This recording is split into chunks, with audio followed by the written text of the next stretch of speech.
Torej, lepo pozdravljeni na virtualni predstavitvi posebne številke revije Edinost in dialog, posvečene temi judovsko-krščanskega dialoga.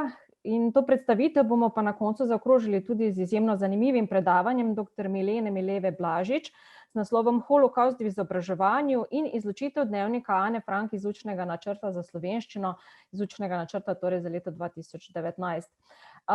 Uvodoma pripominjam, da se ta virtualna prireditev snema v promocijske namene, na kar smo vas opozorili že tudi v tej otvoritveni prosojnici in da udeleženci s svojo prisotnostjo s tem soglašate. Udeležence z izjemo aktivnih govorcev naprošam, da med predstavitvijo seveda in predavanjem izklopite svoje mikrofone, da se tako izognemo morebitnim šumom iz ozadja. Ob zaključku dogodka bo na voljo tudi nekaj minut za razpravo, zato vaše vprašanja lahko zapišete v pogovornem oknu ali se pa potem v razpravo vključujete z dvigom roke. Ko bo potekala razprava, je tudi zaželeno, da mogoče vklopite svoje kamere, vsaj tisti, ki boste postavili vprašanje za posameznega predavatelja. Na današnji dan pred natanko 76 leti je bilo osvobojeno največje uničevalno nacistično taborišče Auschwitz. In čeprav so že med drugo svetovno vojno do zaveznikov prihajala poročila o nacističnih grozodejstvih in hudih kršitvah človekovih pravic, pa se je resnična razsežnost nacističnih zločinov razkrila prav ob osvoboditvi koncentracijskih taborišč. Auschwitz je največje množično grobišče druge svetovne vojne, ki obenem pooseblja tudi nacistično politiko očiščenja Evrope v njeni najnizkotnejši obliki. Ni zato naključje, da je Generalna skupščina Združenih narodov leta 2005, 27. januar, torej dan osvoboditve Auschwitza, razglasila za mednarodni dan spomina na žrtve holokavsta. Slovenska vlada je leta 2008 ta spominski dan razglasila tudi za uradni spominski dan v Republiki Sloveniji. Zdaj, organizatorji širom Slovenije ta mednarodni dan spomina na žrtve holokavsta vsako leto zaznamujemo s projektom Šoa spominjajmo se. In v sklopu tega projekta se seveda širom Slovenije odvijajo različni dogodki, različne spominske prireditve, odprtja dokumentarnih razstav. In letos bodo žal vsi ti dogodki zaradi aktualnih okoliščin potekali v virtualnem okolju. No, del teh prireditev v sklopu projekta Šoa spominjajmo se pa je tudi današnja virtualna predstavitev in predavanje. Organizatorja prireditve sta Teološka fakulteta Univerze v Ljubljani, enota v Mariboru in Center judovske kulturne dediščine Sinagoga Maribor. Projekt Šoa spominjajmo se 2021 pa sta podprla Mestna občina Maribor in Veleposlaništvo države Izrael. Jaz uvodoma opravičujem tudi direktorja Sinagoge Maribor, gospoda Borisa Hajdinjaka, ki se nam danes zaradi drugih službenih obveznosti ni uspel pridružiti. Namreč naš direktor je pravkar v Lendavi, kjer poteka na tamkajšnjem judovskem pokopališču spominska slovesnost, v sklopu katere bo predsednik republike Borut Pahor položil venec k spomeniku žrtvam nacionalsocializma. Je pa direktor Boris Hajdinjak sicer pripravil en pozdravni video nagovor, tako da predlagam, da si torej ta video nagovor tudi ogledamo in mu prisluhnemo. Pozdravljeni. Dovolite, da vas pozdravim v imenu Sinagoge Maribor. Žal se osebno ne morem udeležiti predstavitve najnovejše številke revije Edinost in dialog, zato pa seveda na ta način upam, da dovolj ustrezno to nadoknadim. Ta najnovejša številka revije Edinost in dialog je posvečena judovskemu krščanskemu dialogu. Zgodovinsko seveda ni nobena novica, da odnosi med Judi in kristjani v Evropi, pa tudi sicer kje drugje, niso vedno bili vzor dialoga.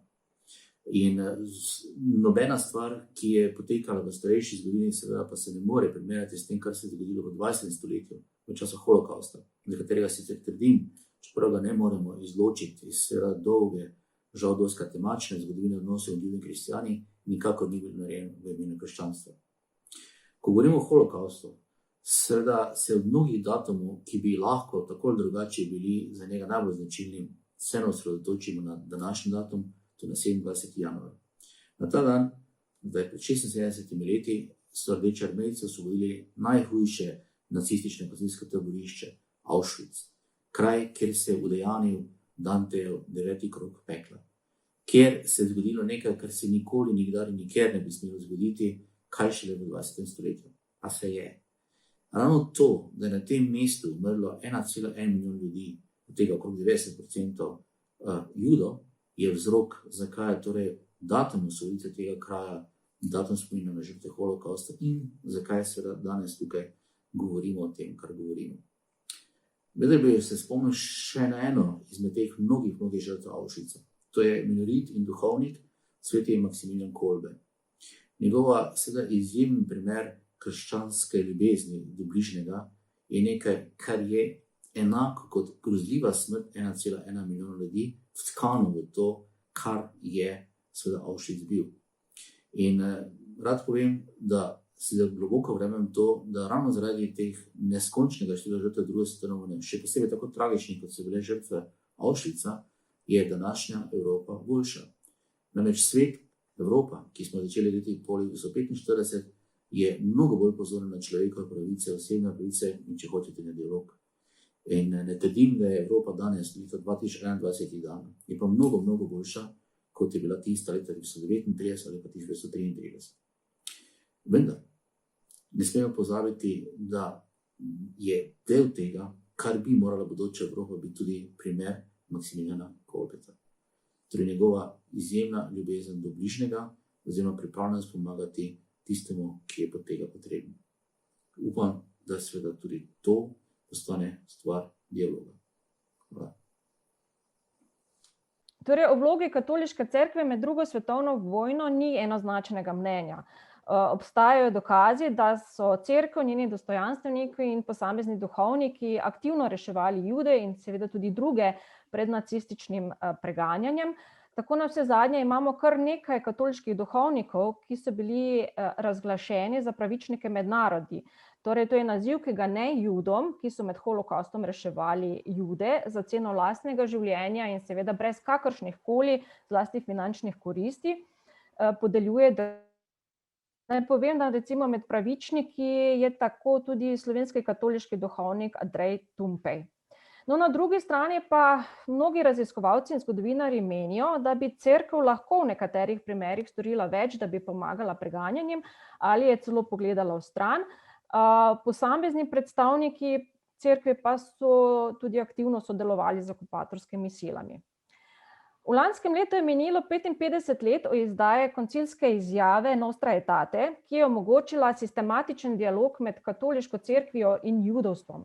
Teološka fakulteta Univerze v Ljubljani, enota v Mariboru, je to obletnico zaznamovala z izdajo posebne številke revije Edinost dialog. Gre torej za najnovejšo številko te revije, to je številka 2, letnika 75, za letnico izdaje 2000, ki je tematsko posvečena temi judovsko-krščanskega dialoga. Naj ob tem še tudi razkrijem, da sta Teološka fakulteta Univerze v Ljubljani, enota v Mariboru in Center judovske kulturne dediščine Sinagoga Maribor ob omenjeni obletnici nameravala organizirati tudi mednarodni simpozij na temo judovsko-krščanski viri in razsežnosti dialoga, na katerem bi sodelovali tudi avtorji prispevkov za aktualno številko revije Edinost in dialog. No, žal so nam pa veljavni ukrepi in okoliščine v lanskem letu preprečili, da bi organizirali ta mednarodni simpozij in tako smo postavili nov datum, na katerega bomo predvidoma zdaj izvedli ta dogodek, in sicer 20. in 21. aprila. Držimo pesti, da bomo lahko dogodek izvedli v živo in vas seveda ob tej priložnosti že tudi vabim, da se ga udeležite. Revija Edinost in dialog je znanstvena revija Inštituta Stanka Janežiča za dogmatično osnovno in ekumensko teologijo ter religiologijo in dialog Teološke fakultete Univerze v Ljubljani z recenzijo. Aktualno številko revije Edinost in dialog nam bosta predstavila njena urednika, dr. Maksimilijan Matjaž in dr. Samo Skralovnik, pa še čist na kratko nekaj besed o obeh predavateljih. Dr. Maksimilijan Matjaž je od leta 2011 izredni profesor za biblični študij in judovstvo, predava eksegezo Nove zaveze in biblično teologijo. Od leta 2012 do leta 2014 je opravljal tudi službo prodekana Teološke fakultete za znanstveno-raziskovalno dejavnost in je bil predstojnik enote v Mariboru. Zdaj je predstojnik katedre za svetopismo in judovstvo. Njegovo temeljno raziskovalno področje pa je filološka, literarna in teološka analiza svetopisemskih besedil s posebnim poudarkom na tekstih novozavezne kanonične literature. Dr. Samo Skrlovnik je od leta 2017 docent pri katedri za svetopismo in judovstvo, predtem je bil nekaj let na tej katedri tudi asistent. V svojem raziskovanju se je osredotočil na semantično analizo hebrejskih korenov hamat in ava, ki označujeta dinamiko pohlepa, želje po večanju imetja ter vitalne človeške potrebe, želje povezane z obstojem in ohranitvijo. Ob delovanju v uredniškem odboru revije Edinost in dialog sodeluje tudi v uredniškem odboru revije Tretji dan ter pri izvajanju različnih svetopisemskih predmetov na katehetsko-pastoralni šoli v Mariboru, Murski Soboti in Celju. Oba gosta prosim za predstavitev aktualne številke revije Edinost in dialog.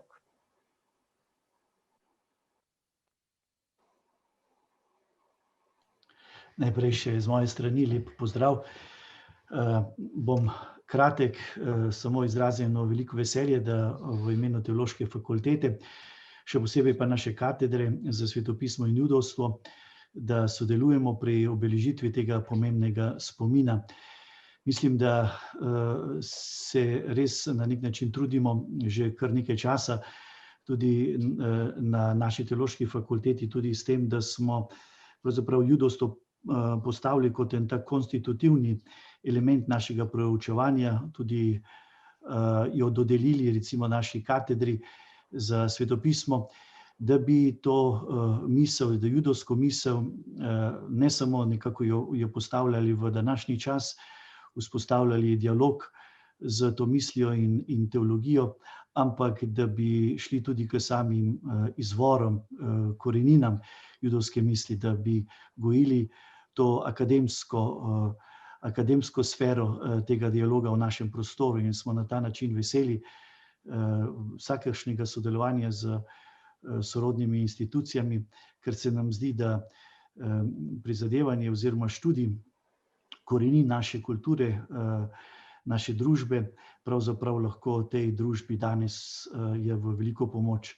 Tako da z veseljem smo to številko in bomo še v prihodnje nekaj naših številk posvetili prav tej temi kot eni zelo pomembnih tem v tem sodobnem času. Zdaj pa predajam besedo kolegu Skrlovniku, ki bo nekaj več besed lahko spregovoril tudi še o samih avtorjih in vsebini te zadnje številke.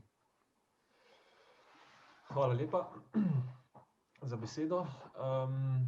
Morda samo to rečem, se še enkrat opravičujem tudi z moje strani za tehnične težave. V vsakem primeru bo video objavljen, pa bomo tam porezali pa glase poštimali, tako da tisti, ki morda ni dobro slišal, si lahko še vedno ogleda kasneje.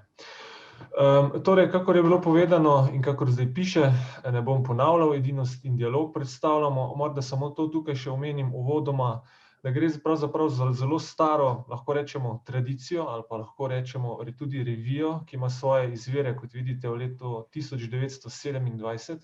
To pomeni, da nekako revija nosi za seboj skoraj že 100-letno tradicijo, sicer v različnih oblekah in oblikah, vendarle vedno zavezana temeljnemu, to pa je ekumenizem, ki ga seveda sodobni čas, moderni čas in globalizem, če tako rečem, sili k temu, da prerašča to vidno polje ekumenizma in ga v bistvu že prestopa v medreligijski dialog in to tudi nosi naslov ta revija, se pravi ekumenizem in medreligijski dialog.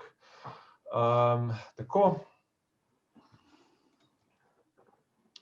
Revija je sicer v tej novi obleki, z imenom Edinost in dialog, relativno sveža, nova, od leta 2013 obstaja.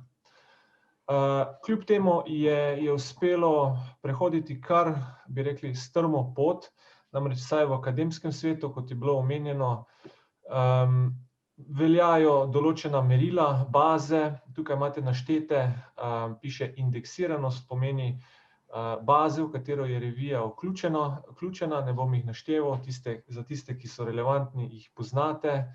lahko pa rečem samo to, da to na nek način kaže relevantnost tako teme, kakor seveda, kar nas najbolj veseli, vsebine, se pravi sodelavcev, in pa v končni fazi seveda to tudi pomeni, da objave v reviji Edinost in dialog zdaj štejejo tudi kot habilitacija, se pravi, se da s temi objavami tudi habilitirati, kar je za marsikoga tudi motiv za pisanje, če drugače ne. Tako, kot je bilo povedano, ta priprava ali pa razmišljanje o letu 2020, ki je zdaj že mimo, pač zaradi covida, je že kar nekaj časa v teku.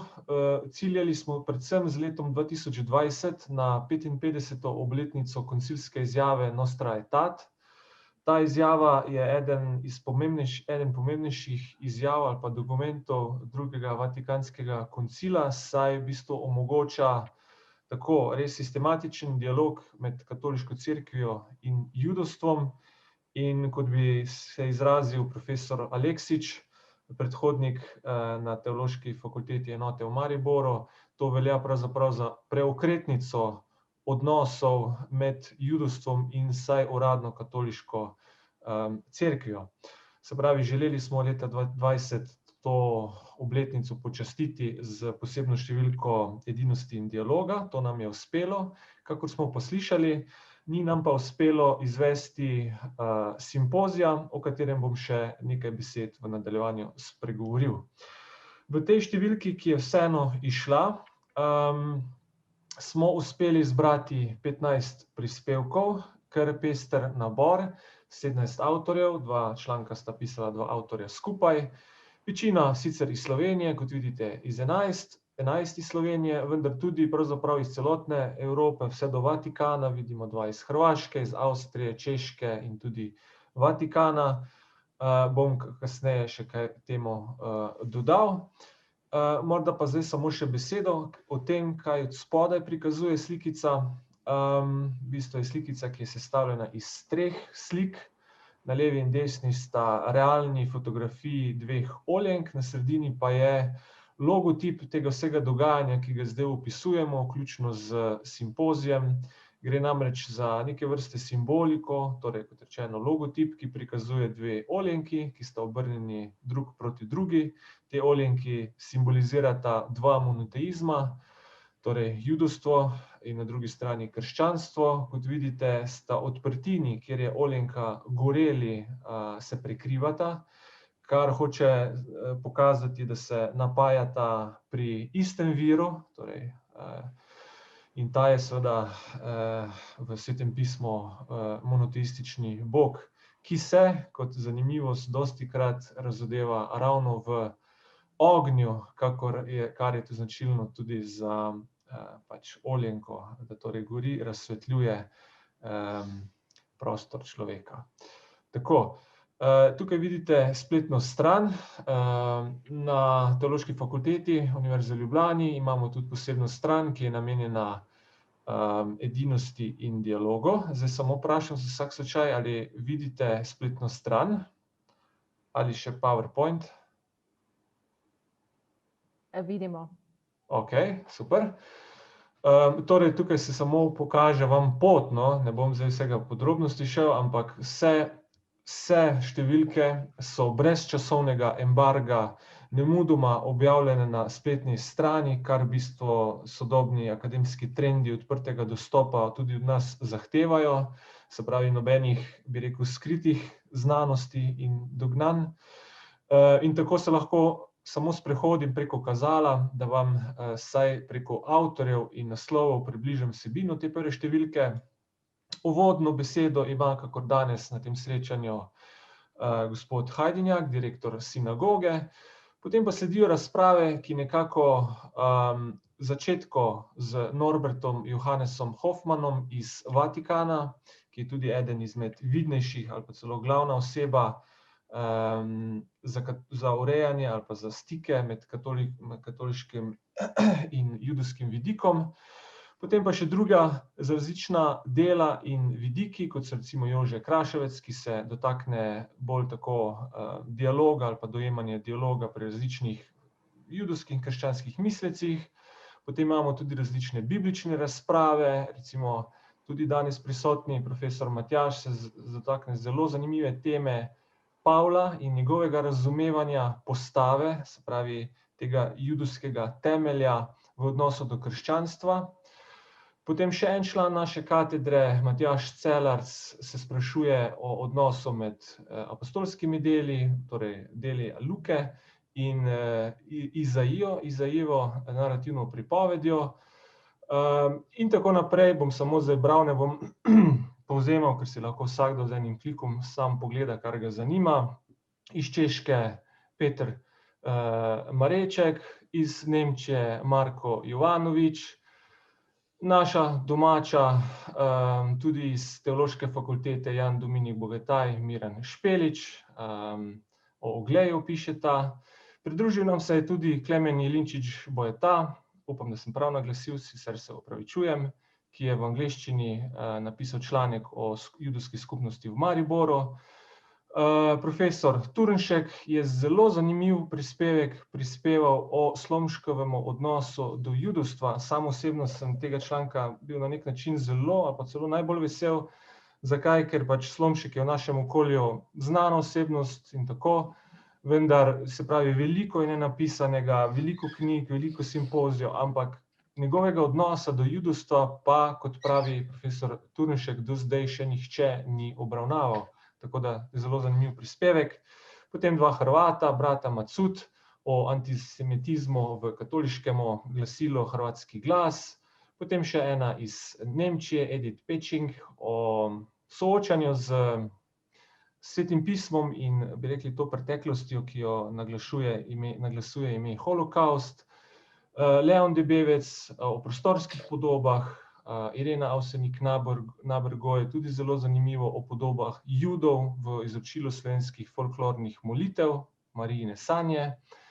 Tudi dr. Nina Dittmajer ima zanimiv prispevek, ki govori o starozveznih predpodobah Marije in podobah Judov v slovenskih nabožnih pesmaricah v različnih obdobjih katoliške cerkve.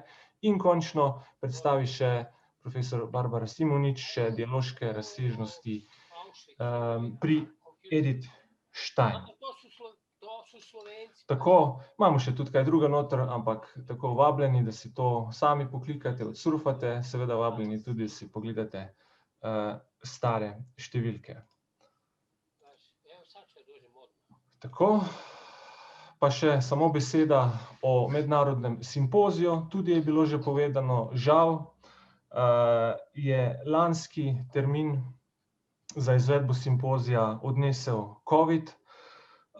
Tukaj žal nismo morali nič narediti, naredili pa smo vendarle nekaj. Namreč večina, ko smo se okrog malo pozanimali, kako zadevo izvesti, smo videli, da je večina izvedla podobne dogodke in simpozije na virtualni način, se pravi z virtualno udeležbo.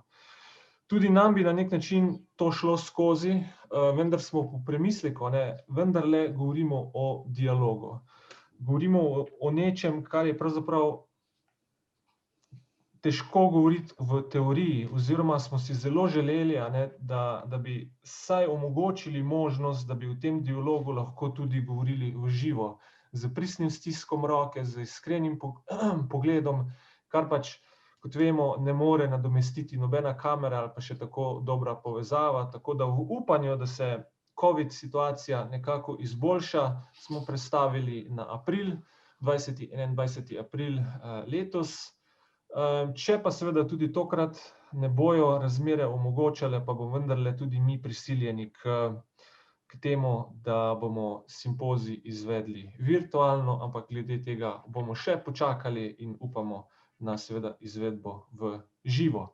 Tukaj je še en link, ki vas, kogar zanima, lahko privede na posebno podstran na Teološki fakulteti, kjer so zbrane vse informacije v zvezi z simpozijom, novosti, datumi in tako naprej. Lahko pogleda, kdor želi in koga zanima. Bi pa samo še to povedal, simpozij in pa predstavljena številka in prihodnje številke, ki prihajajo, kot je bilo prej povedano s strani glavnega in odgovornega urednika, bomo verjetno temo dialoga med kristjani in Judi še vsaj 1-2 številki polnili, se bomo posvečali naslednjim vidikom. Prvi, večkrat danes že omenjeni, bo zagotovo Nostra Aetat, ta izjava koncila, v kateri je bilo sicer veliko povedanega, vendar jo bomo poskušali predstaviti tudi v konkretnem lokalnem okolju, in pa zanimal nas bo ne le katoliški uradni odnos do Judov, pač pa tudi recimo pravoslavni in podobno. Se pravi, tukaj je še precej manevrskega prostora za povedati. Drugi pogled, pa druga točka, kam bomo usmerjali pogled, bo judovsko-krščanski dialog v Sloveniji in onkraj. Tudi v Sloveniji, tudi slovenski prostor ima judovsko skupnost, pa tudi v preteklosti jo je imel močno judovsko skupnost, recimo posebej v Mariboru. In to je seveda zapustilo tudi svoje sledi, tako v pisni kulturi kot arhitekturi in tako naprej. In želimo se na tem področju razgledati, to predstaviti, videti morda tudi kaj novega.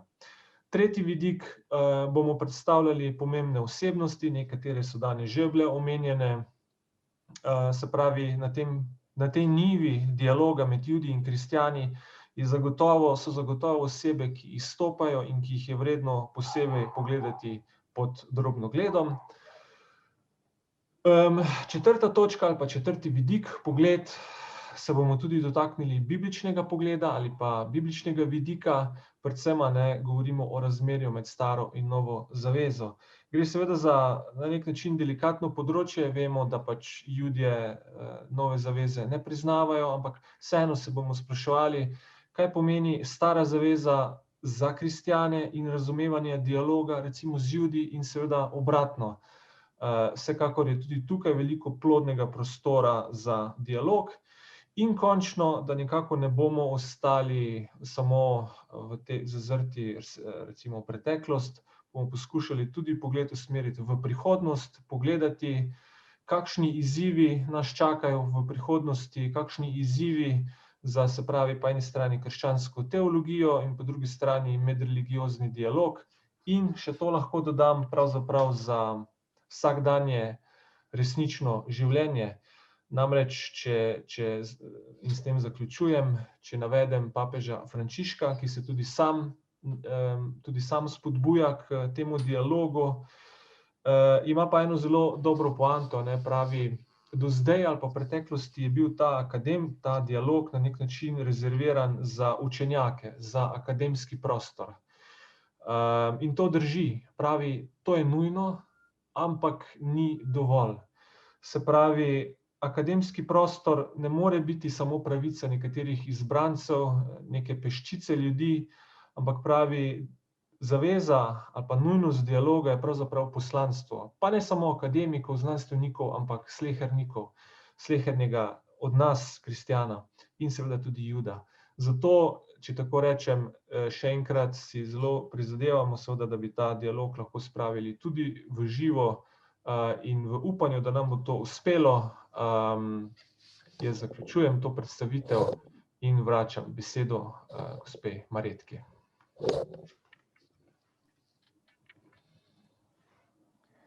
Ja, torej, najlepša hvala dr. Maksimiljanu Matjažu in dr. Samu Skralovniku za njuno predstavitev. Kolikor se je ob tej predstavitvi porodilo kakšno vprašanje, ga bo mogoče zastaviti ob zaključku virtualnega dogodka, tako da mi pa zdaj nadaljujemo kar z našim programom. Naša naslednja gostja, dr. Mileva Blažič, nam bo predstavila predavanje o holokavstu v izobraževanju in izločitev dnevnika Ane Frank iz učnega načrta za slovenščino. Pa dovolite, da tudi to gostjo na kratko še predstavim. Dr. Mileva Blažič je redna profesorica na oddelku za razredni pouk in oddelku za predšolsko vzgojo na Pedagoški fakulteti Univerze v Ljubljani. Deluje tudi kot literarna zgodovinarka. Pri svojem znanstvenem delu se osredotoča zlasti na področja humanistike, literarne vede, didaktike slovenščine s poudarkom na književnosti in slovenske mladinske književnosti ter obenem raziskuje tudi medkulturnost, pravljice in teorije pravljic, literarno kulturo in primerjalno mladinsko književnost. Leta 2012 je prejela tudi Trubarjevo priznanje za ohranjanje kulturne pisne dediščine. Prosim samo gospoda Piljušiča, da izklopi mikrofon, samo če mi pomagate, prosim.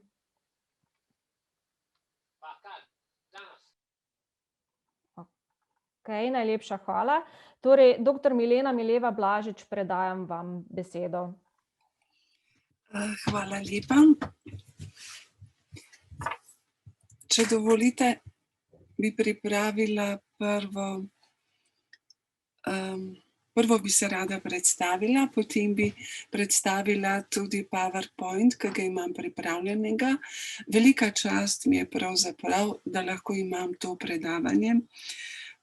Sem profesorica mladinske književnosti, znanstveno-raziskovalno se ukvarjam s tem področjem. Poleg tega pravzaprav zelo, kako bi rekla, se zavzemam za pravice otrok. Mogoče bi v tem kontekstu mi lahko rekli, da sem tudi pravičnica, ker mislim, da je z mojim znanstveno-raziskovalnim področjem, da so tesno povezane tudi pravice otrok. Če dovolite, bi sedaj delila ekran.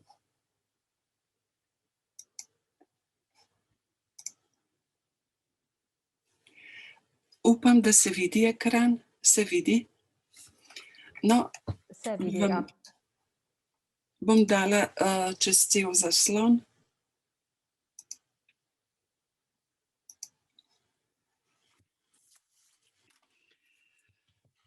No, gremo naprej. Naslov je sestavljen iz 2 delov, tema Holokavst v izobraževanju s fokusom na izločitvi dnevnika Ane Frank in iz učnega načrta za slovenščino.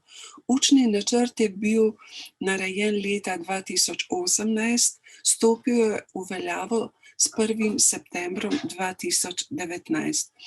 V tem predavanju bi predstavila uvod, postavila bi Holokavst oziroma dnevnik Ane Frank v širši kontekst stališča mladinske književnosti, potem bi predstavila nekaj dnevnikov otrok iz 2. svetovne vojne s fokusom na otroških dnevnikih iz Holokavsta ter učne načrte za slovenščino.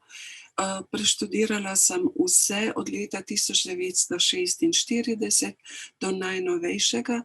Ne vem, če veste, tudi slovenščina se poučuje v tako imenovanih evropskih šolah. Na koncu bi podala ugotovitve oziroma vizijo, kako poučevati Holokavst v izobraževanju, ga postaviti v širši kontekst, mogoče z omembo, da Univerza v Ljubljani načrtuje velik mednarodni projekt. Upam, da nam uspe. Ker je dnevnik Ane Frank vezan na tematiko Holokavsta, Holokavst je pa del širše slike, sem se izbrala kot literarna zgodovinarka pluralizem tematskih izhodišč, 2 judovska znanstvenika, ki jo tudi osebno poznam. Prvi je Itamar Even-Zohar, ki pač obravnava književnost samo kot del sistema, kot del družbenega sistema. Poleg družbe, jezika, književnosti in kulture. Tudi dnevnik Ane Frank, zakaj je izločen, ne moremo razumeti iz konteksta avtorice, ki je bila otrok, iz konteksta odličnega književnega besedila in iz konteksta recimo bralcev ali učencev v 3. triletju.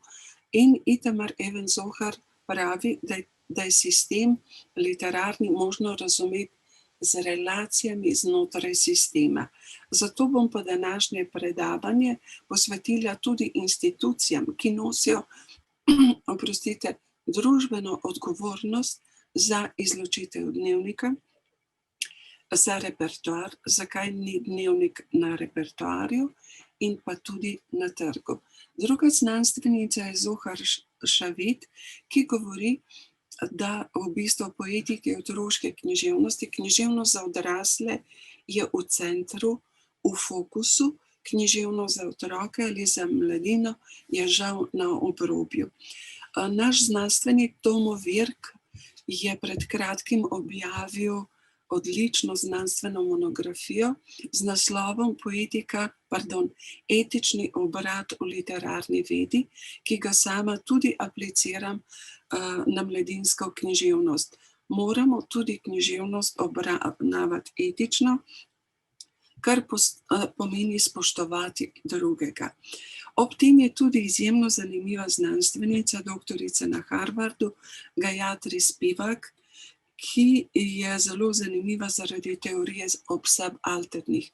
Dnevnik Ane Frank, ker je področje otroke napisal, ker je področje mladinske književnosti, ki je na robu. Pravzaprav pa tudi govori o otroku v travmatskih, tragičnem kontekstu. Torej, dnevnik Ane Frank govori o subalternih. In subalterni, Gayatri Spivak pravi, da mi odrasli, lahko bi rekli pravičniki ali akademiki ali humanisti, moramo govoriti v imenu subalternih, v tem primeru otrok.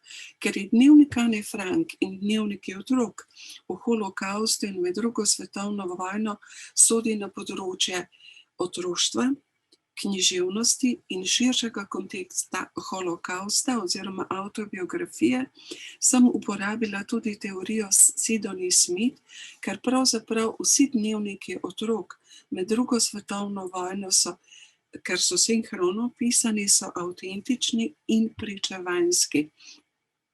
Ob tem, ko sem prebrala veliko teh dnevnikov tudi v angleščini, pravzaprav bi aplicirala tudi teorijo Zvezdana Pirtoška o nevroznanosti. Ti otroci so pisali esenco stvari, bistvene, ključne stvari, ki so se dogajale v tistem času. Nobenih zastranitev, nobene zastranitve glavne teme. In pravzaprav, zakaj so ti otroci, ne samo, da so pisali dnevnike, so tudi risali in tako naprej, zakaj so se sploh izražali? In tukaj bi združila dve teoriji. Mi smo vsi homo narans. Evolucijsko imamo evolucijsko potrebo po pripovedovanju, po ubesedovanju izkušenj, posebej izkušenj, ki so nastale v tako tragičnih okoliščinah. Ne da bi naredila digresijo, ampak tudi v mednarodnem indeksu pravljic imamo pravljični tip ATU 570, ki govori o eni taki tragični izkušnji, kot je recimo otroci iz Hamelina ali otroški križarski vojni. Zakaj je Ana Frank in zakaj so otroci v holokaustu in v taboriščih pisali dnevnike? To pravzaprav ta tematika je v književnosti prisotna v pisni književnosti več kot 2000 let. Temu rečemo Filomenin motiv. Filomena je bila viktimizirana deklica, posiljena z odrezanim jezikom metaforično. To je grški mit. In ko ni mogla spregovoriti, je svojo travmo predelala v preprogo in v to preprogo je odkala zgodbo svojega življenja. Drugi mit, ki je v povezavi s travmo, je tudi Šeherezadin motiv, ki jo dekle je rešilo pred smrtjo. In pravzaprav je avtentično, da vsi imamo potrebo po narativizaciji travme. Ana Frank in drugi otroci, tukaj bi omenila dnevnik Slavka Preložnika, slovenskega otroka, ukradenega otroka, pesmarico slovenskih pesmi in spominsko knjigo Pepce Medve, to so ukradeni otroci iz Celja. Oni so opisovali to travmo, tako kot Ana Frank, v realnem času in prostoru, sinhrono. Nekateri drugi so pa opisovali to travmo potem, ko so preživeli. Torej imamo žrtve, ki so pisali, in imamo pa tudi preživele. Tukaj je najbolj znana knjiga Mirjam Steiner, odlična knjiga, Vojak z zlatimi gumbi, za odrasle, novela Vladimirja Kralja, Mož, ki je stregel z ušesi. In imamo tretji način pisanja o travmi, o holokaustu in drugi svetovni vojni, to je lahko prva, druga ali tretja generacija, ko opisujejo posttravmo. Lahko mogoče ob tej priložnosti izjavim, da je moj dedek preživel Dachau, moja pokojna tašča je pa se borila tudi proti fašizmu. Imamo pa še zadnji tip, kako pisati o holokaustu in o drugi svetovni vojni skozi oči otroka, to je pravzaprav kulturni spomin. Tudi Anton Ingolič je napisal zanimivo knjigo, Deček z dvema imenoma, in je tematiziral otroke, ki so bili posvojeni iz ene kulture v drugo in so iskali identiteto.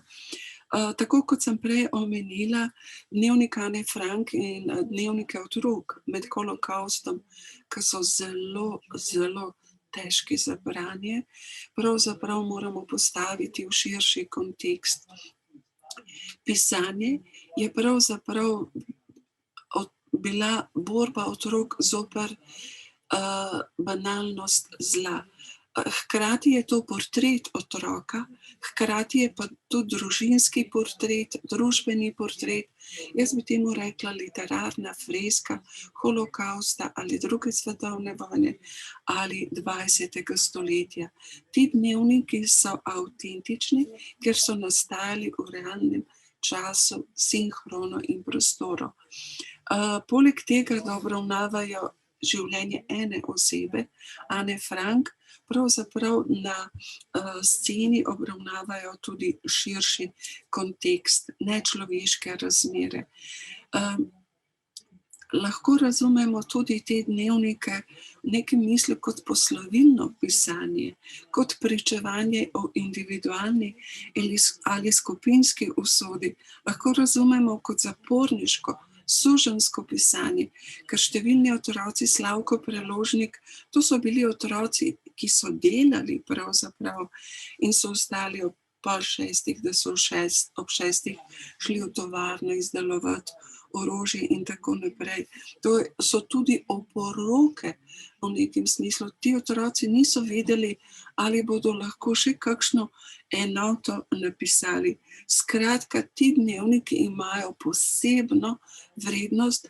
Na koncu bom tudi predlagala, tako kot je dnevnik Ane Frank na UNESCO-vem seznamu svetovne kulturne dediščine, bi vsi otroški dnevniki morali biti na tem seznamu, ker ti otroci so se borili zoper banalnost zla. Niso vsi preživeli, številni so, ampak kljub temu bi morali biti na seznamu kulturne dediščine. Zdaj, da postavim dnevnik Ane Frank v kontekst. Protivojni motivi so bili del mladinske književnosti v širšem kontekstu. Tukaj bi omenila švedsko-finsko avtorico Tove Jansson, ki je zelo znana po Muminih, Dr. Seuss, to je Američan, ki ima 1000 recimo humornih sličic v zvezi s holokaustom ali z drugo svetovno vojno, tudi Astrid Lindgren, Nikolaj Pirnat. Z Nikolajem Pirnatom in Zalenko Gerlovič so povezana tudi prizadevanja mini teatra, ki so bila tudi omenjena, pa tudi Lojze Kovačič v neobjavljenih novelah ali črticah iz leta 1947, ki jih imamo doma v rokopisu, tudi na diskreten način kritizira Hitlerja. Moramo vedeti, kdaj so nastala ta književna besedila. Tukaj vidite samo 3 izmed številnih humorističnih stripov, ki jih je Tove Jansson, odlična ilustratorka in pisateljica serije knjig o Muminu, v realnem času in prostoru, kako je kritizirala nastajajoči nacizem, fašizem in tudi nacizem. Tukaj imamo dr. Seussa. Kolegu Otu Lutarju sem poslala tudi ta ameriški muzej, v katerem je zbrano 1000 sličic Teodora Seusa Giselja s psevdonimom dr. Seus, ki je izjemno kritično in skoraj istočasno znanje pa kot mladinski avtor, Cat in the Hand, Mucka Puc pravzaprav, kako je kritiziral zelo pogumno, čeprav oddaleč v Ameriki, ampak izjemno pogumno.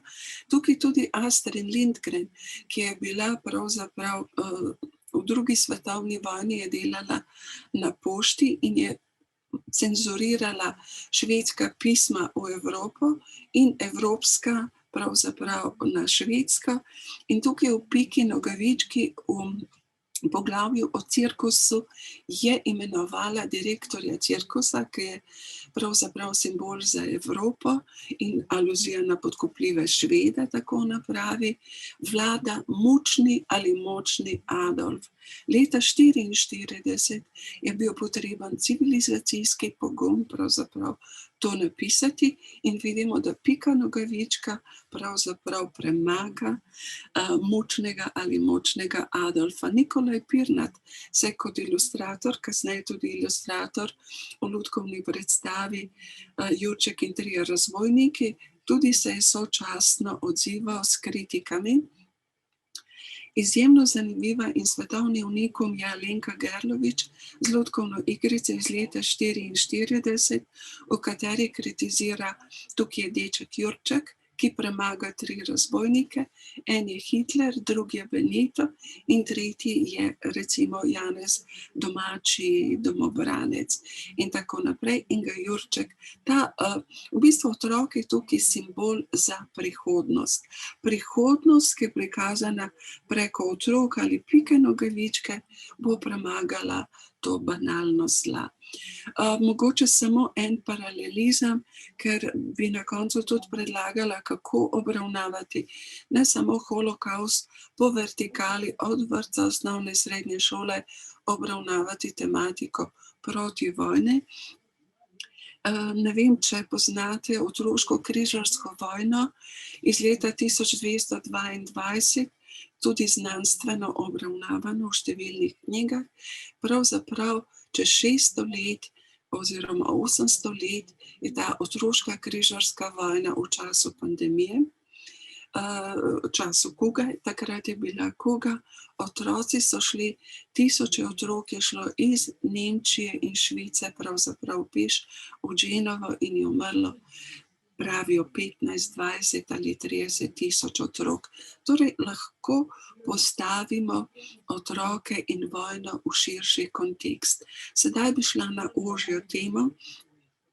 Obstaja tudi knjiga Skrivni otroci in druga svetovna vojna, ki obravnavajo in holokaust in ilegalčke, različna poimenovanja.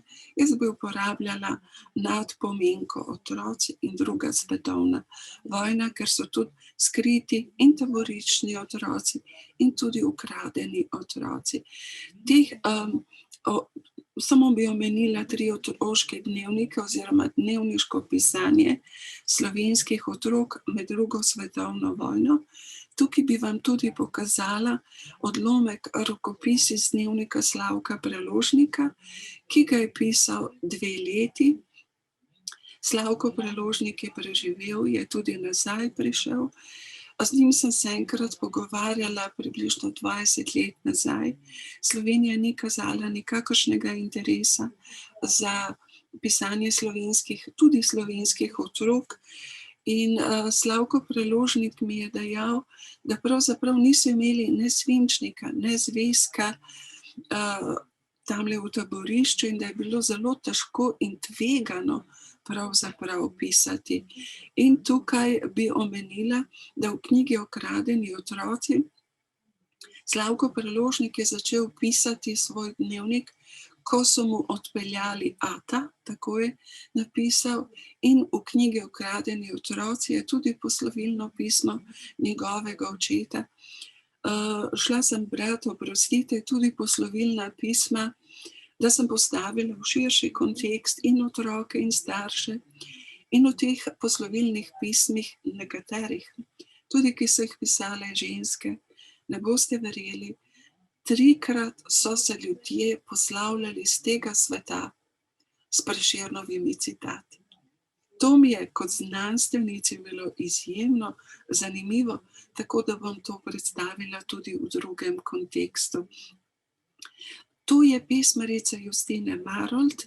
Justina Marolt je napisala, zapisovala ljudske pesmi v taborišču in je približno zbranih 50 pesmi, so jih pa tudi dekleta brala in na ta način se borila zoper banalnost zla in ohranjala človeško dostojanstvo in identiteto. No, tukaj bi pokazala na dnevnik oziroma spominsko knjigo Pepce Medved. Tukaj pokazujem tipične strani, vendar te strani so značilne tudi za otroške dnevnike iz holokausta. Otroci so v te dnevnike dajali kakšno sličico, kakšno risbo. Tako ti dnevniki so podobni tudi herbarijem.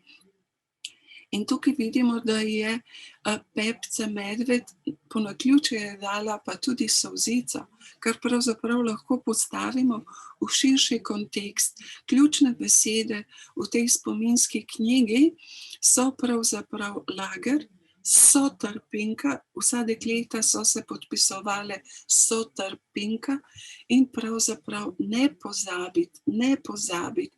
Če mine, ko mine vojna, dajte govoriti o tem, dajte razširjati ta spomin, da se ne bi ponovila. To so bili otroci 12, 14 do 16 let. Te dnevnike sem omenila. Zanimivo razliko sem odkrila. Dnevnik Ane Frank, ki je bila literarno nadarjena, vendar je nekorektno, neetično zdaj reči, eni so bolj, drugi manj nadarjeni. Jaz te stvari samo govorim zato, da pokažem, kako so se otroci prezentirali sebe in kontekst. Ker recimo Ana Frank, ki je pisala 2 leti dnevnik, 194 enot, je zanimivo uporabljala pluralio tantum. 2/3 se je izražala množinsko, torej ne samo, da je govorila o sebi, svoji družini, o Judih, govorila je tudi o človeštvu, o ljudeh in je govorila mi, kar je zanimivo. No, tukaj, kako je Ana Frank pisala dnevnik? Pisala ga je približno 23-24 mesecev.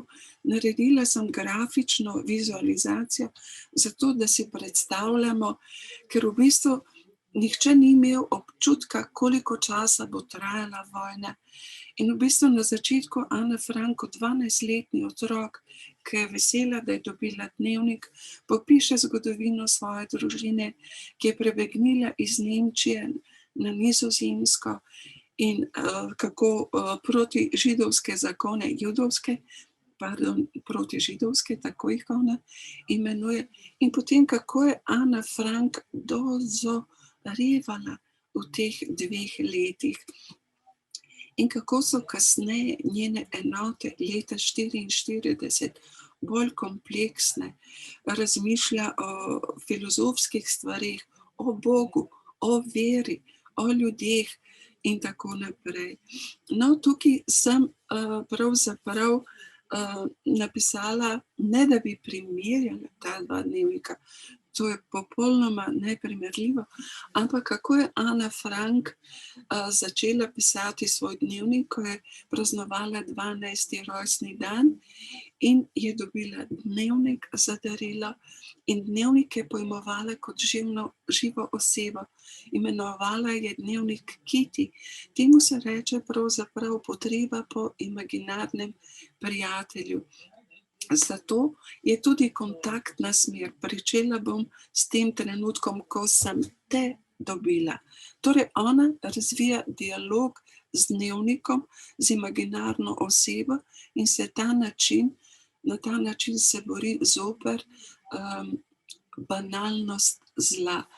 Dnevnik Slavka Preložnika, prva enota, ko so ata, očeta, odpeljali in vam povem, tudi sedaj, ko vam to kažem, imam se zgrozim, kako so ti otroci znali pisati. In on napiše, danes so mi ata ustrelili. Smo pri teti in tako naprej. Zelo kratke povedi, esence, neuroznanstveno pozvezdan v Pirtošku opisuje to, kar je bistveno, to, kar ga je prizadelo. In veliko teh dnevnikov, ki so na spletni strani iz holokausta, brala sem tiste, ki so prevedeni v angleščino, zelo trezno, prizemljeno tudi pišejo o smrti in smrti bližnjih.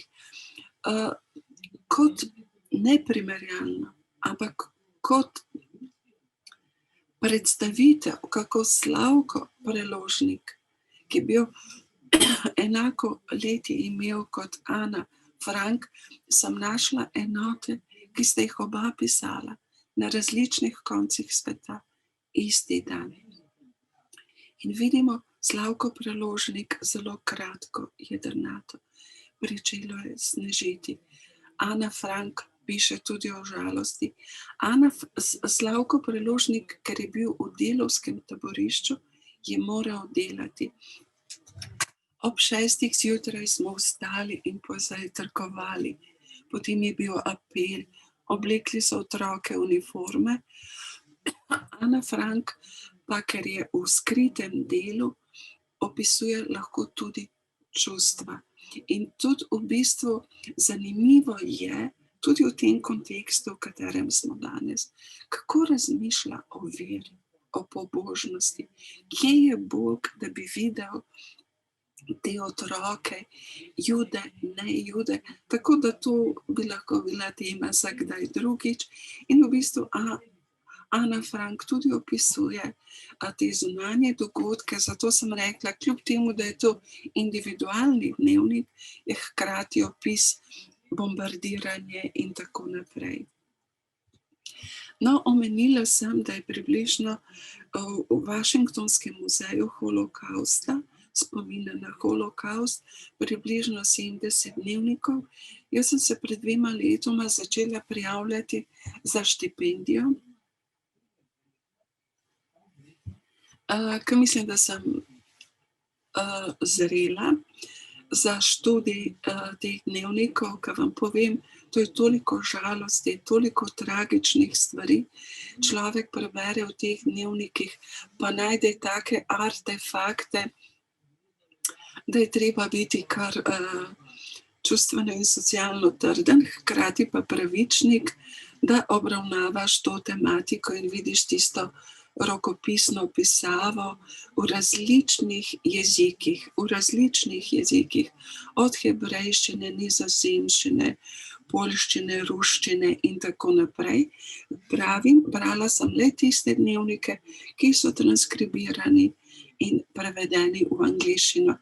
Tukaj, ker v tem muzeju ti holokaust dnevniki so še vedno v procesu. Tukaj sem naštela le 44, ki so v javnem dostopu, da vidite, koliko dečkov in deklic. Prelomnica je 12. leto nekje. Lahko, da je kdo začel pisati pri 10, 11, ampak 12. leto je leto, ko se otroku začne razvijati tudi abstraktno mišljenje in poleg svoje individualne usode vidi ta univerzalizem, to, kar se dogaja zunaj tega. To samo toliko, da vam pokažem, koliko je teh dnevnikov.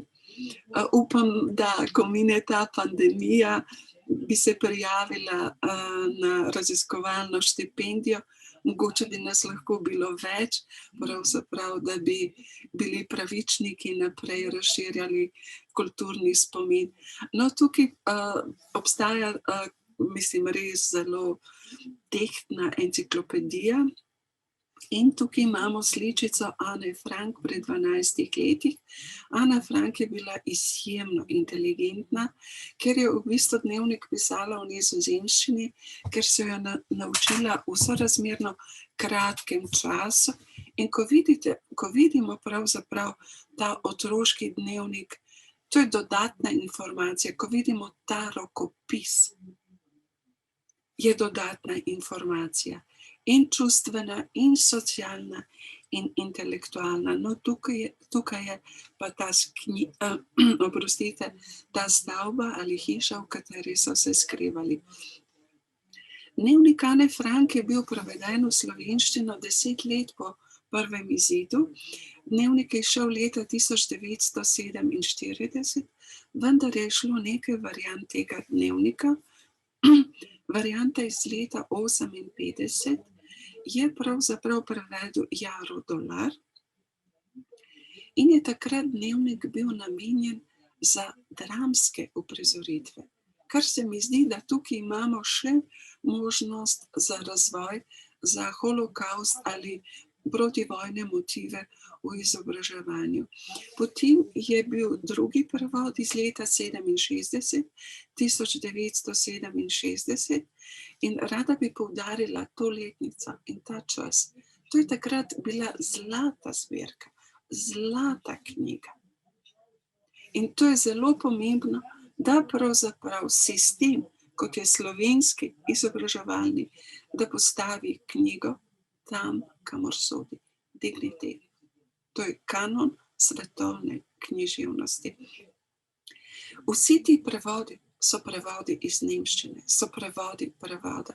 Zato bi jaz predlagala pravzaprav ponoven prevod iz nizozemščine in primerjalni prevod iz nemščine, mogoče tudi hebreizacijo, ker je veliko neznanih mest, ni nujno, da so samo v zvezi z Judi, ampak so tudi z drugimi kulturami. Tako so tudi Švicari izdali Heidi, helvetizirano izdajo. In tretji prevod je iz leta 1994, prevedla je Polonca Kovač, tudi iz nemščine, avtoriziran in z dodatnimi enotami, ki so prej morebiti bile cenzurirane. In potem je ista knjiga išla ob 60. in 70. obletnici holokausta ali izida dnevnika Ane Frank, tudi kot e-knjiga. V tej priložnosti, na koncu bom tudi povedala, to knjigo bi vsak, recimo temu v 7. razredu osnovne šole v Sloveniji in v Evropi, vsak učenec bi moral dobiti kot darilno knjigo, ker je plemenita. No, sedaj gremo naprej. Tukaj sem tudi pripravila preglednico, pravzaprav kako so izhajali 3 prevodi iz nemščine, dnevnika Ane Frank, s ponatisi. Tukaj pa v bistvu, če dovolite, bi že začela s kritiko. Mladinska knjiga ali pa tudi drugi včasih nedignitetno promovirajo dnevnik Ane Frank. Prej sem poslušala predavanje gospoda Hajdinjaka in te stereotipe o judovstvu in tukaj je pravzaprav nepotrebno, da se dnevnik Ane Frank, da se poudari beseda poslovna stavba. To je za dnevnik in za tako plemenito poslanstvo popolnoma neprimerno. Morebiti je pa tudi diskriminatorno. Tretja poved, ta dnevnik se promovira, po moji presoji, nedignitetno. Poudarja se, če dovolite, 3. vrstica od spodaj, prebujajoča ljubezen, spolnost in tako naprej. Spolnost v dnevniku Ane Frank, to je ta dopolnjena izdaja, je tako minimalna. To sploh ni spolnost. To so pravzaprav omemba telesa. Nič več kot to. Ampak promovirati dnevnik Ane Frank, pa njeno družino, pa poslovno stavbo, pa spolnost, je pravzaprav, milo rečeno, neetično. Tudi časopis Delo je objavil, po eni strani promovira dnevnik Ane Frank, kar je treba promovirati, absolutno, vendar te promocije ne vsebujejo senzibilnosti, ne samo za otroka, tudi za holokaust in novinarji ali uredniki nimajo zgodovinske zavesti, simplificirajo in premikajo, strokovno povedano, fokalizacijo dnevnika z holokausta, z otroka, z književnosti na stransko digresijo. To je pa spolnost, ki je popolnoma nepotrebno. Predvsem je tako malo, da je zanemarljivo. In tukaj dnevnik Ane Frank, časopis Delo, promovira z enim vicem, ampak ta vic je pa tako minoren. Sodi tudi zraven. Ampak ne omenjajo, da je Ana Frank bila poliglotka, da je hodila na balet, da je omenjala velike klasike in tako naprej. V bistvu želela sem s temi primeri samo omeniti, da je treba dnevnik promovirati, vendar dignitetno. No, sedaj, če dovolite, bi kritizirala, tako kot sem na začetku omenila, Itamar Evenzohar, polisistemska teorija. Dnevnik Ane Frank je odlično književno besedilo, napisal ga je otrok, bralci so v osnovni šoli, 250 000 otrok bi ga lahko letno bralo na primeren način. Dnevnik Ane Frank je bil v učnem načrtu leta 1975. A se spomnite, ko sem prej omenila, kdaj se je začelo to knjigo pojmovati kot zlato knjigo? To, kar bi tudi danes morali spoštljivo. Leta v učnem načrtu, v prejšnjem sistemu, ki ga tako kritizirajo, je bil dnevnik Ane Frank v učnem načrtu.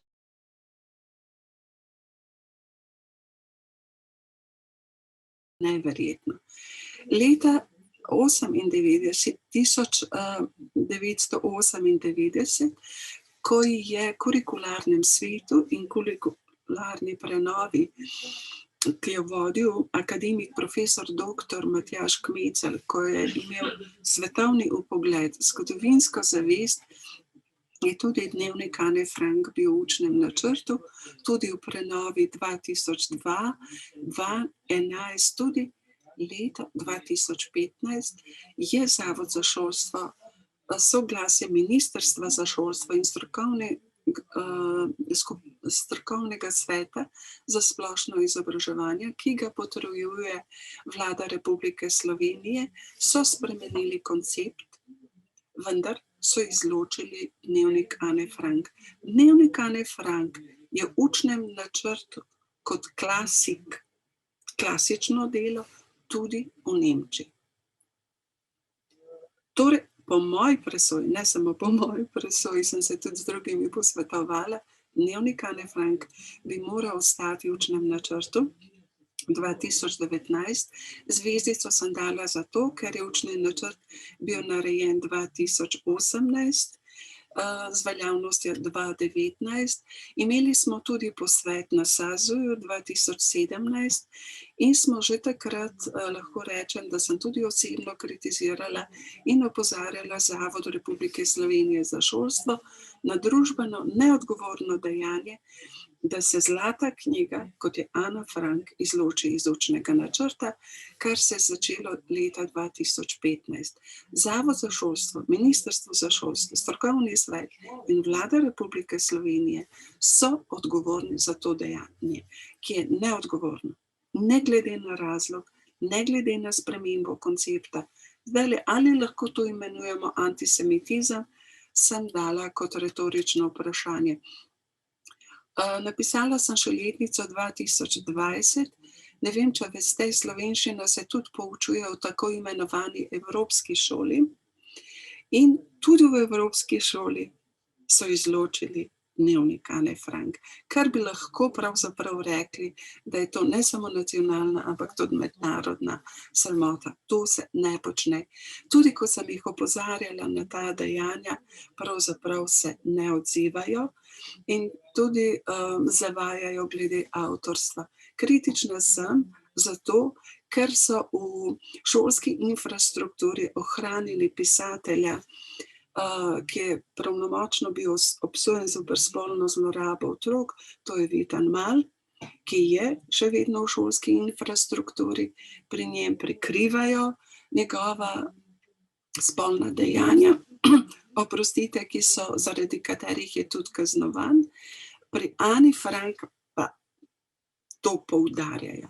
In je protislovno, da pravnomočno obsojen pedofil, pravzaprav njegova besedila so v izobraževalnem sistemu zlata knjiga človeštva, ki je na UNESCO-vem seznamu svetovne kulturne dediščine, pa ni ne v slovenskem, ne v mednarodnem. Zdaj, če to postavim v širši kontekst, mogoče se boste malo nasmejali, teh primerov je izjemno veliko.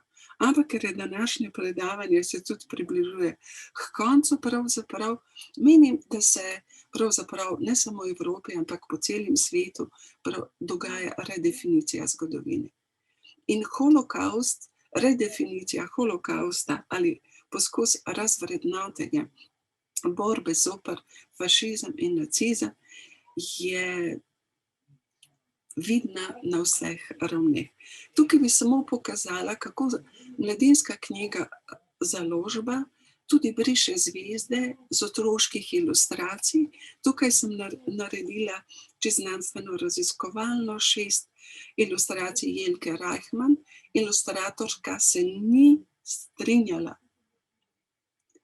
na začetku z brisanjem, recimo tukaj vidite 6. september 2019 je zbrisana zvezda z jugoslovanske zastave. To je del zgodovine. Knjiga je pa nastala leta 1983. Zdaj, a je to prav? A je ne? A je to dovoljeno? A je etika, a je politika nad etiko? Ali je to, mislim, čisto tako, zastavlja se mi vprašanje, zakaj je otroška književnost področje spopadov. Tukaj sem dala spletno stran UNESCO-vega seznama svetovne kulturne dediščine, kjer je dnevnik Ane Frank na tem seznamu upravičeno. Ob Bibliji, ob tako pomembnih knjigah je prav, da je to njen dnevnik, kar zasluži, ker je spomin in opomin za cel svet. Menim, da bi tudi vsi ostali otroški dnevniki in iz holokausta in iz druge svetovne vojne morali delati družbo. Tukaj sem pa še naredila eno tako preglednico, malo za popestritev, kako so si izposojali v slovenskih knjižnicah dnevnik Ane Frank. Prvi, to je drugi prevod Alberta Širokega, potem število izposoj, ob tem bi se zahvalila Izumu, ki mi je te podatke pripravil, recimo, in vidimo, da se v zadnjem letu se je zmanjšalo število otrok, ki so si ali odraslih, ki so si izposojali ta dnevnik. Zato predlagam, da bi vsi sedmošolci, 12 let stari, toliko let, kot je bila Ana Frank, prvo v Sloveniji, kasneje pa v Evropi in kasneje na celem svetu dobili to knjigo. No, omenila sem že prej, ko sem dala v računalniški program dnevnik Ane Frank, vidimo, da pravzaprav je Ana Frank sociocentrično pisala svoj dnevnik, da prevladuje ta mi, moja družina, ti dve družini, ki sta bili, mi Judje, mi ne Judje, mi ljudje. In pravzaprav vidimo, da ni bila egocentrična, ampak sociocentrična. Kakšne stvari je pisala v prvi osebi ednine, ampak tudi je pisala o človeštvu nasploh. Pred kratkim sem objavila tudi na Facebooku en kratek odlomek, pravzaprav že 1 leto objavljam odlomke na Facebooku iz dnevnika Ane Frank, najdem kakšne podobnosti s sodobnim časom in izjemno veliko ljudi se je odzvalo in našlo aktualizacijo z enotami Ane Frank in z današnjim časem.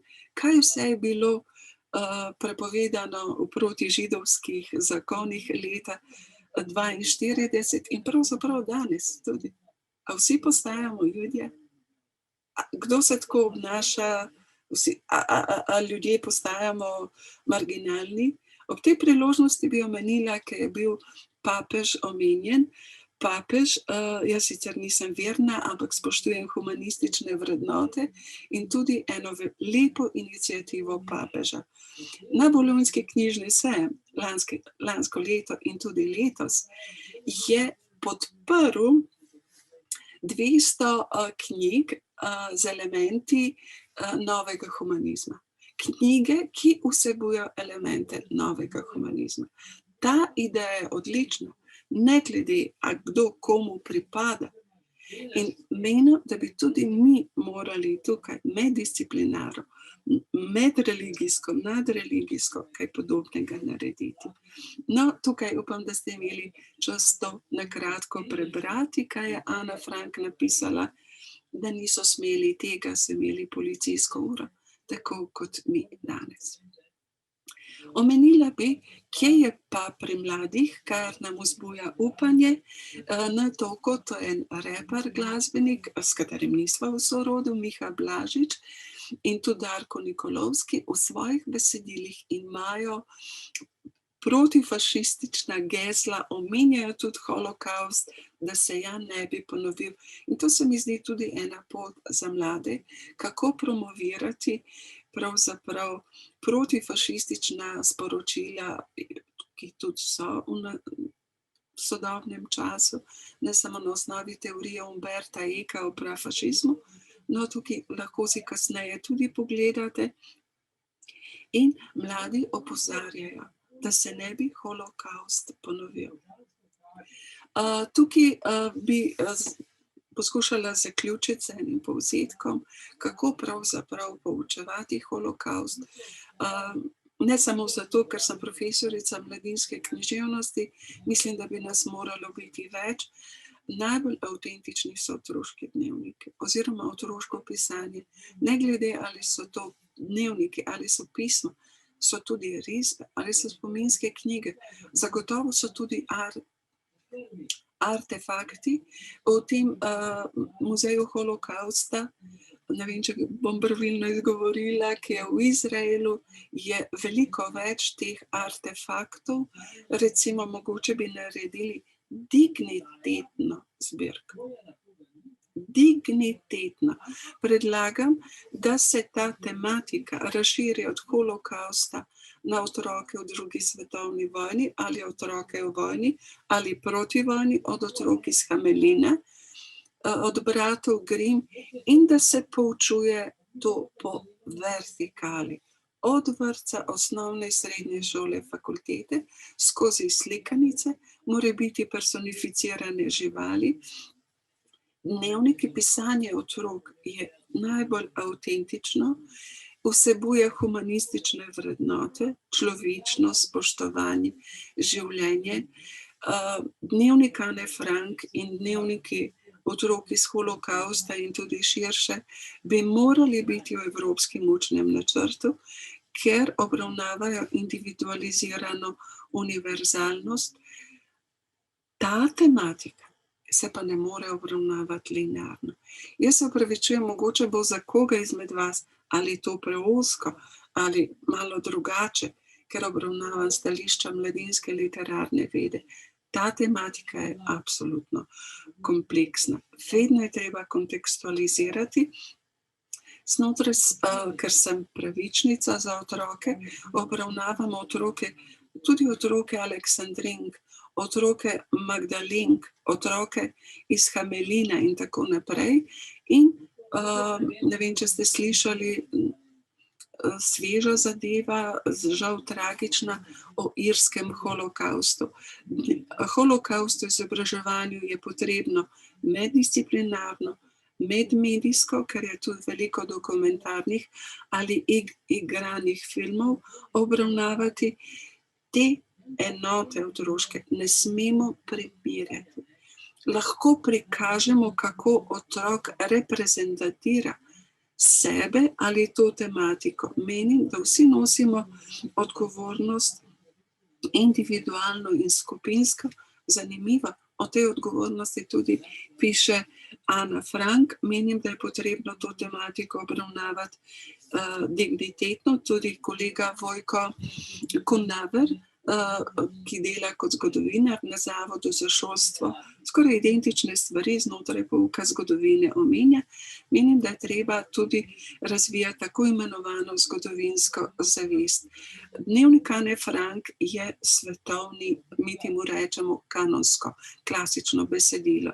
Tudi na osnovi teorije Bettine Kömmerling-Maybauer sodi v svetovni kanon, ker je tudi pri Ani Frank je še nekaj zanimivega. To je več naslovniško ali crosswriting pisanje, ker to je delo, ki ga je napisal otrok, berejo ga tudi odrasli. Sedaj bi povzela pravzaprav, na začetku sem omenila teorijo Itamarja Evenzoharja, Dnevnik Ane Frank oziroma Holokaust. Dnevnik Ane Frank ne moremo samo obravnavati kot dnevnik deklice, pa bralce otrok, ampak moramo razumeti tudi institucije, ki nosijo veliko večjo odgovornost.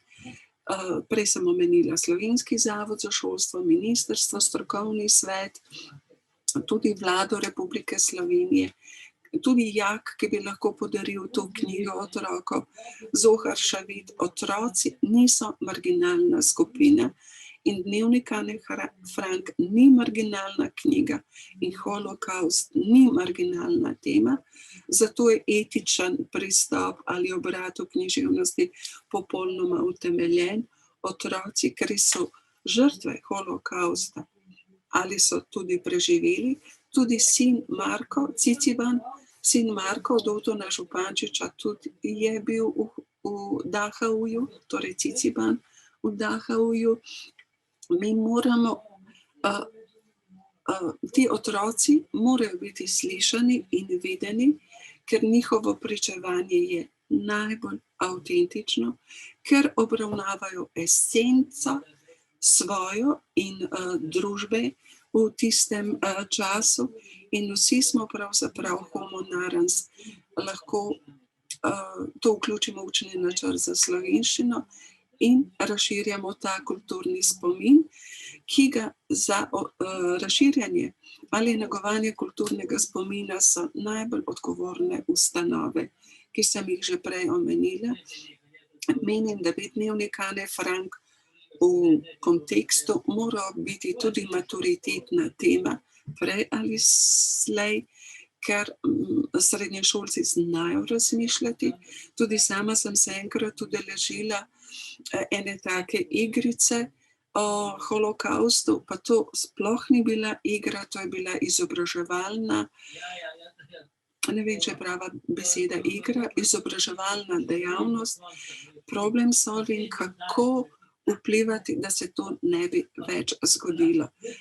Kulturni spomin je potrebno razvijati od predšolskih slikanic do univerzitetnih predavanj in v šolski infrastrukturi Dnevnik Ane Frank mora postati središčni lik, eno izmed književnih besedil, ker obravnava poglaviten in avtentičen nosilec izročila in Dnevnik Ane Frank je identitetni mehanizem, eno izmed glavnih sredstev družbene kohezivnosti in se zelo zavzema za institucionalno in dignitetno ohranjanje kulturnega spomina. Lahko si za konec, mogoče kasneje sami pogledate, ker današnji dan je posvečen tudi spominom na žrtve, judovske žrtve, ampak tudi romske žrtve.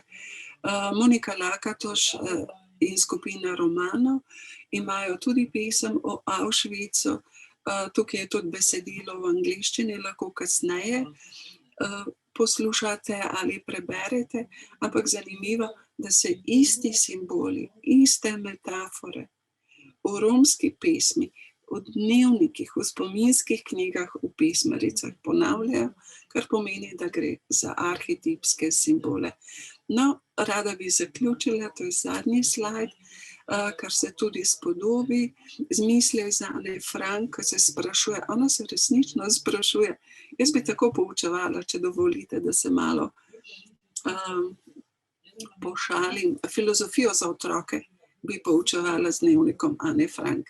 Ker vsa bistvena vprašanja iz filozofije o smislu življenja, o Bogu, ne Bogu, o človeštvu, humanitarnosti, o vojni lahko najdemo v njenem dnevniku. In bi samo prebrala zadnjo misel, s katero je rekla: velikokrat sem bila potrta, nikoli obupana. Zato predlagam, da tudi mi, čeprav smo včasih s temi novimi prafašističnimi dogodki mogoče potrti, ampak ne smemo biti obupani, moramo razvijati plemenito poslanstvo. In s tem bi pa zaključili. Hvala lepa, sem dosegljiva za vprašanja. Dr. Mileni Milevi Blažič, najlepša hvala za ta zelo poglobljen pogled v problematiko izločitve dnevnika Ane Frank iz učnega načrta za slovenščino. Tako, ostalo nam je še na voljo nekaj minut in odpiram prostor za razpravo.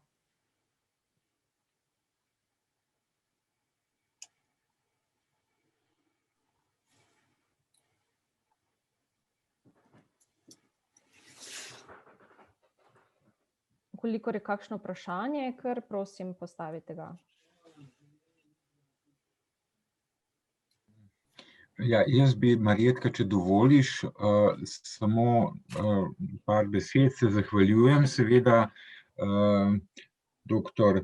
Mileni Milevi Blažič za tole zelo poglobljeno razmišljanje, ne, tako kot je bilo rečeno, torej vsi mi, ki se ukvarjamo šolskim prostorom, ne, bodi si zgodovinarji, bodi si slavisti, pa tudi drugi predmeti, se pravi etika na srednješolski stopnji, verjetno tudi sociologija in tako dalje, ne, smo močno vpeti v to zgodbo o Ani Frank in mislim, da je to res en tak zelo, zelo dober primer. Mi ga vsekakor podpiramo to razmišljanje in to bi bilo res nekaj fantastičnega, da bi otroci vsi lahko dobili to knjigo, jo prebrali, ob njej razmišljali in tako naprej. S tem se absolutno strinjam.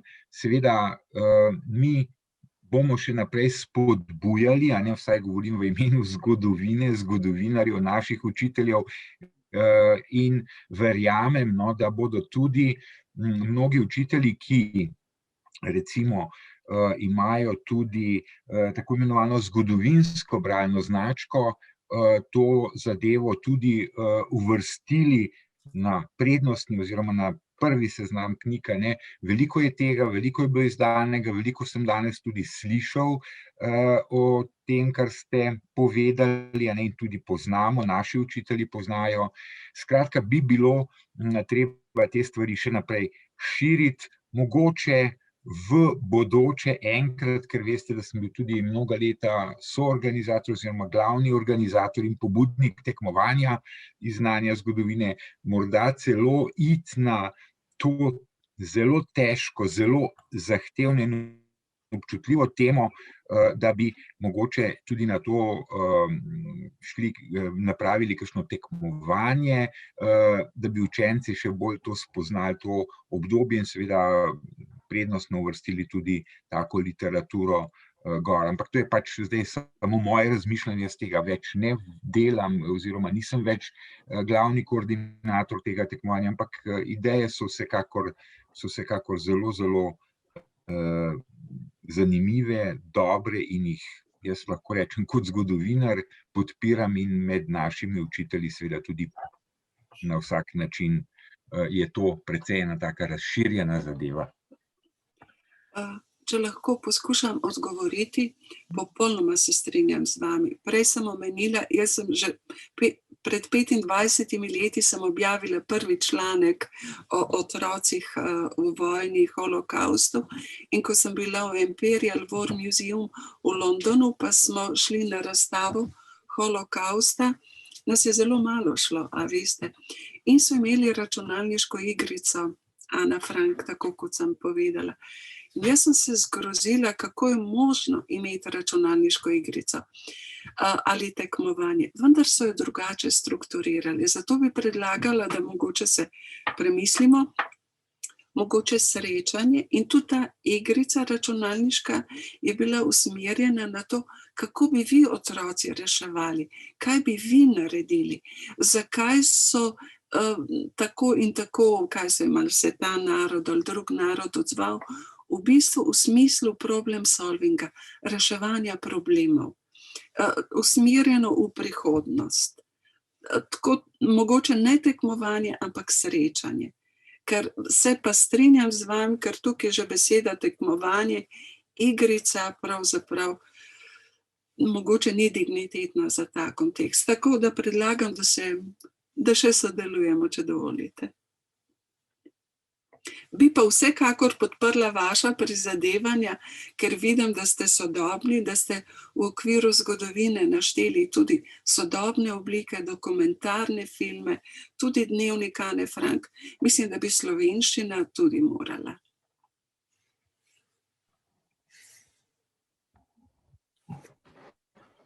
A bi lahko jaz nekaj pripomnil morda? Ja, prosim. Hvala lepa gospe kolegici Blažičevi, hvala tudi najprej vsem organizatorjem in vsem nastopajočim za res izjemen nevsakdanje obeležitev dneva 27. januarja. S tem pa, da hočem pripomniti, da je to, kar sem pa sedaj slišal od gospe Milene Blažič, me večplastno šokiralo. Kako bi rekel, tisto poparjen sem, ker tega sploh vedel nisem, kaj se je z dnevnikom Ane Frank zgodilo. Očitno smo naredili en ogromen prepadni preskok, namreč imam nekaj čez 55 let in v moji šolski dobi smo se Ano Frank smo imeli za obvezno literaturo, danes pa mi gospa pravi, da je izpadla iz učnega načrta. To pomeni, da se nikjer v osnovni šoli več ne sliši o Ani Frank in njenem dnevniku.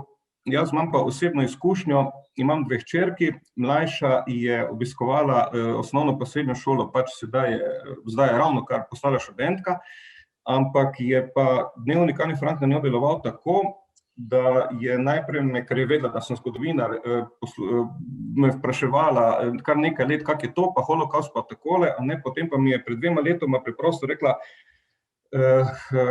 ko je postala polnoletna, ati, jaz bi rada šla v Auschwitz. In prvemu šoku je sledilo, kako pa to, ampak to je govorila v zimi, preden je postala polnoletna, in mi rekla takoj, ati, nobenega darila ne rabim za polnoletnost, pa takole, jaz bi rada šla v Auschwitz.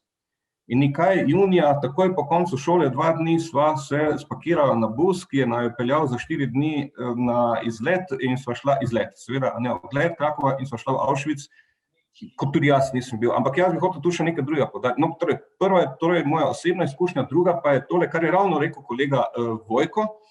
In sicer ne morem se zdaj vpraševati, kako je možno. Očitno je, da smo v Sloveniji tako delo, ki je univerzalija, ne vem, kako naj jo drugače imenujem, da smo jo vrgli iz učnega programa, torej, koliko razumem, gospod, smo vrgli ven iz učnega programa delo, ki je prišlo na UNESCO seznam svetovne kulturne dediščine in je to popolnoma ne nerazumljivo, ampak absurd. Ampak kolega Vojko je rekel, dajmo pa tole spraviti, če se je tamle vrglo iz slovenskega jezika kot stroke, a ne na osnovnošolskem pa srednješolskem nivoju, dajmo pa potem takem to delo noter v učni načrt za zgodovino. Kolega Vojko je govoril o zgodovinski pravi telebralne znački, jaz pa se sprašujem, zakaj pa tole delo ne bi bilo obvezna literatura pri pouku zgodovine kot tako, zato ker je univerzalija. In če kolega Vojko ali kdorkoli rabi tule kakšne podpisnike, sem takoj zraven med prvimi ali kakorkoli, da se po to podpišem, ker preprosto ne morem verjeti, da se kaj tako lahko zgodilo. Prostite, če sem bil predolg. Srečno. Veste kako, spoštovani kolega, a lahko odgovorim? Ja, prosim. Z vami se popolnoma strinjam. Ne strinjam se po enem segmentu. Se pravi, čujem, nisem tločil kamere, zdaj pa se vidiva. Popolnoma se strinjam v tem, da bi bil dnevnik Ane Frank tudi na seznamu za zgodovino. Vendar je to tudi književnost. Mora biti tudi na seznamu za slovenščino. Sicer marsikakšen izgovor sem že slišala, češ avtonomija učiteljev lahko zbirajo. Res je, lahko zbirajo. Ampak zlata knjiga mora biti tako, kot je Prešeren, a veste, tukaj sploh ni debate in vsi ostali izgovori na avtonomijo. Zakaj ni Cankarjevega tekmovanja? Zakaj ni na seznamih bralnih značk Slovenije? Zakaj so pedofili, oprostite? A veste, tukaj pa eno tako delo, predvsem je to delo treba tehtno obravnavati. Tudi za maturo bi lahko bil, a veste, to delo bi moralo biti sistemsko ugrajeno. Ne samo delo, ampak tudi tematika, pravzaprav od vrtca, in to bi bila hrbtenica pravzaprav izobraževanja, protivojno izobraževanje, ki je sestavni del mladinske književnosti, od Tove Jansson, dr. Sevsa, recimo Pike Nogavičke in tako naprej. Mi to moramo ugraditi v sistem, če hočemo razvijati empatijo in tako naprej. Gospa, jaz bi k temu dodal, da kajti dvomim, da ne vem, kolikšen višji procent staršev doma svoje otroke, a ne samo iniciativno vzgaja s pomočjo dnevnika Ane Frank. Verjetno kateri jih, ampak a ne, če to ni tako, potem je seveda za mene nujno, da bi pa, koliko nam je ostalo še tiste vzgoje v izobraževalnem sistemu, da bi pa s tem delom vzgajali dobesedno otroke. Kajti, če ne, potem je bistveno lažje, po moje, iz otrok, a ne vzgojno delati, vse vemo kaj, a ne, in tak otrok bo odrasel v odraslega moškega, žensko in ne bo imel nekih osnovnih vzgojnih, bom rekel, predispozicij, a ne univerzali. Jaz se samo bojim, no, glede tega izvršbe, pa lahko rečem samo mi očitno z velikimi korakamo iz duhovne Evropske unije nekam drugam, a ne, in ne vem, ljubi Bog, ne vem, kaj ne rečem, prostite, šokiram. No. Ne, veste, kaj jaz sem za vsak primer preverila, če dovolite, da odgovorim, nemški učni načrt. Ona je kanonska avtorica. Mislim, to sploh ni debate in kako spoštljivo Nemci pišejo o tem dnevniku, ni kakršnega namigovanja na spolnost, pa na vice. A veste, ampak v bistvu zelo kritično, tudi samo kritično do sebe. In to se mi zdi pa tisti presežek, ki je pravzaprav za pohvaliti. Tema je pa akutna in aktualna. Mislim pa, da bi vsi otroci morali dobiti ta dnevnik za 12. rojstni dan. Tudi v Evropi. Hvala lepa pa vse, ja. Hvala. Hvala tudi vam, kolega. Je morda še kakšno drugo vprašanje, še kakšna druga misel? Lahko postavite vprašanje tudi za doktorja Matjaža ali doktorja Skralovnika.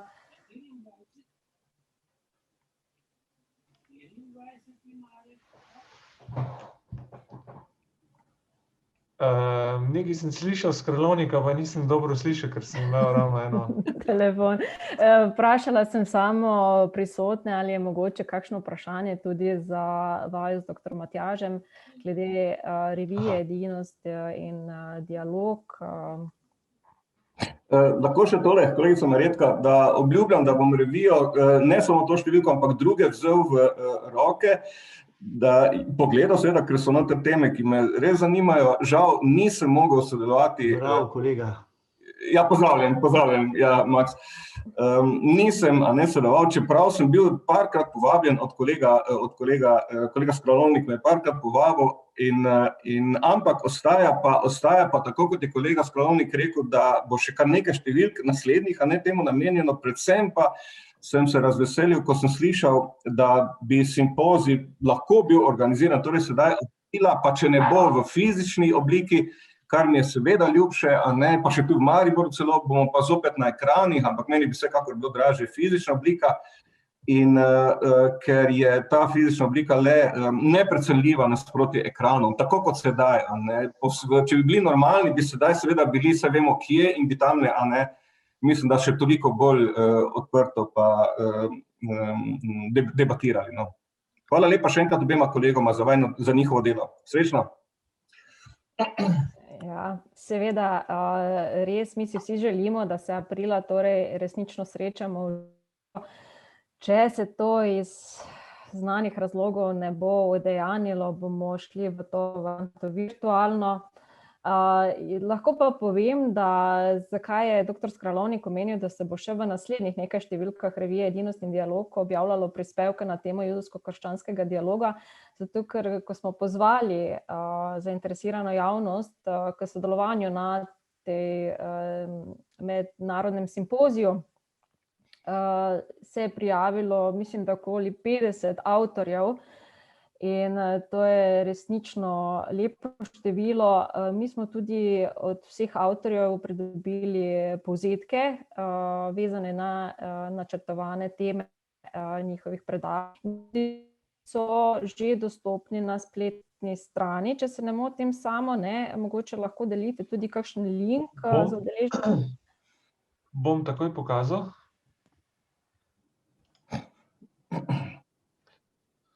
Vam bom kar delil torej zaslon.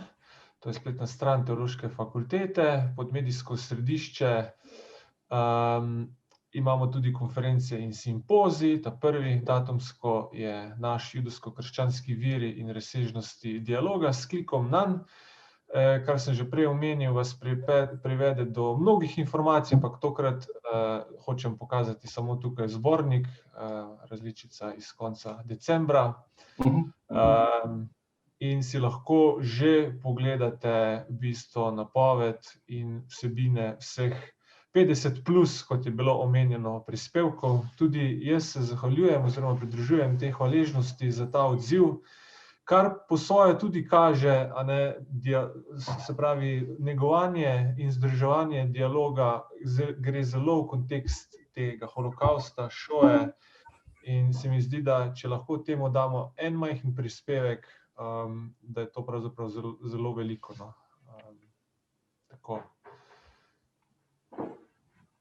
Tako da še enkrat velja povabilo tudi kolegu Hozjanu. Hvala.